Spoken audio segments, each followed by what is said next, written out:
Kelompok Aswaja Sufi banyak sekali melontarkan fitnah kepada Syekh Muhammad bin Abdul Wahab dan para pengikutnya, diantaranya tentang persoalan kubah di kuburan dan meratakan kuburan. Di sini kita akan menjawab tuduhan yang dilontarkan oleh mereka. Tonton video ini hingga selesai agar kita menemukan jawabannya.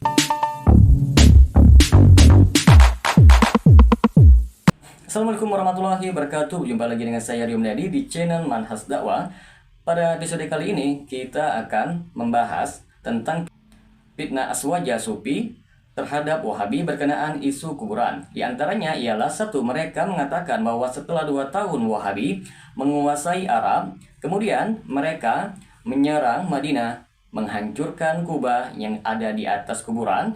Maka di sini kita akan menjawabnya bahwa ini adalah termasuk kebohongan yang telah didustakan atas nama Syekh Muhammad bin Abdul Wahab, yang beliau jawab sendiri ketika beliau membantah tuduhan yang dilontarkan oleh musuhnya Sulaiman bin Suhaim. Beliau mengatakan, "Maha suci engkau ya Allah." Ini adalah kedustaan yang besar. Syekh Mas'ud An-Nadawi berkata, termasuk tuduhan bohong yang juga disebarkan oleh musuh-musuh dakwah, yaitu ucapan mereka bahwa Su'ud bin Abdul Aziz bin Muhammad bin Su'ud menghancurkan kubah yang dibangun di atas kuburan Nabi. Anehnya, para sejarawan Barat merasa lezat dengan menyebut cerita dusta ini. Ini adalah kedustaan atas nama Syekh Muhammad bin Abdul Wahab karena beliau tidak menilai hal ini sebagai kemungkaran. Lantaran Rasul dikubur di dalam rumahnya sebagai penjagaan dari perbuatan gulu, yaitu berlebih-lebihan. Sebagaimana kata Aisyah tatkala menyebutkan larangan Rasul dari berlebih-lebihan terhadap kuburan, maka tidaklah sama antara kuburan Nabi dengan kubah-kubah yang dibangun di atas kuburan. Kubah-kubah ini menyelisih syariat dan dilarang oleh Nabi, bahkan merupakan sarana kesyirikan. Para sahabat adalah generasi terbaik, tetapi ketika mereka dikubur di Baqi, mereka tidak dibangun kubah-kubah di atas kuburan mereka. Adapun kuburan Nabi tidak dibangun di atasnya, hanya beliau dikubur di rumahnya sebagai penjagaan sikap gulu manusia kepadanya. Anda bisa membayangkan, seandainya Nabi dikubur di Baqi, entah bagaimana orang-orang jahil akan berdesak-desakan mengerumuninya. Namun Allah mengabulkan doa Nabi Muhammad yang diriwayatkan oleh Imam Ahmad bin Hanbal, "Ya Allah, janganlah engkau jadikan kuburanku sebagai sembahan yang disembah." Yang kedua, Aswaja Sufi mengatakan bahwa Wahabi menghancurkan kubah dan kuburan sambil bersorak-sorai, menyanyi dan diiringi tabuhan kendang. Ini juga termasuk kebohongan yang nyata sebab merupakan perkara yang populer di masyarakat yang luas bahwa Wahabi sangat anti dan amat alergi dengan nyanyian dan tabuhan seperti itu.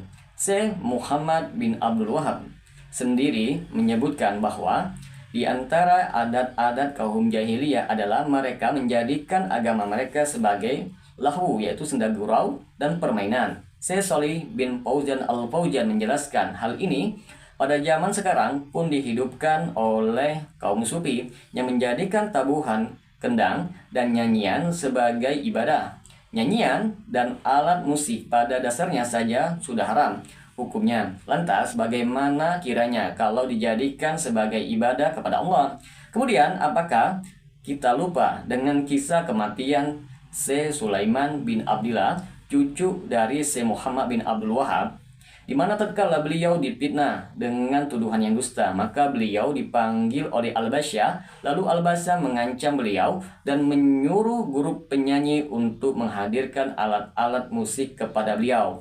Hal itu dilakukan untuk membuat beliau marah. Setelah itu Al-Basyah bersama para tentaranya yang banyak membawa beliau ke kuburan, memerintahkan kepada tentaranya untuk melepaskan tembakan kepada beliau. Subhanallah.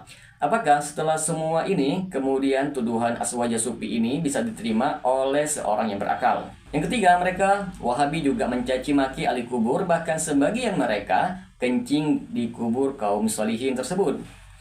Ini juga termasuk kedustaan, sebab Wahabiyun mengharamkan perbuatan tersebut. Syekh Muhammad bin Abdul Wahab sendiri mengatakan, dan diharamkan duduk di atas kuburan, bersandar di atasnya, dan berjalan di atasnya. Pernah disebutkan kepada Imam Ahmad bahwa Imam Malik membawa larangan duduk di atas kuburan adalah kalau untuk buang kotoran. Maka beliau menjawab, tidak benar. Syekh Sulaiman bin Abdillah bin Muhammad bin Abdul Wahab mengatakan, adapun menghormati kuburan kaum muslimin, maka hukumnya adalah wajib. Tidak boleh kencing, berak, duduk dan menginjak di atasnya. Sebagaimana dalam Sahih Muslim dari Abu Marsdad Al-Ghanawi, bahwa Nabi bersabda, janganlah kalian duduk di atas kuburan dan sholat menghadap ke arahnya. Semoga dengan sedikit penjelasan ini dapat memberikan kita pengetahuan bagaimana kebencian Aswaja Sufi terhadap dakwah Syekh Muhammad bin Abdul Wahab. Semoga bermanfaat. Assalamualaikum warahmatullahi wabarakatuh.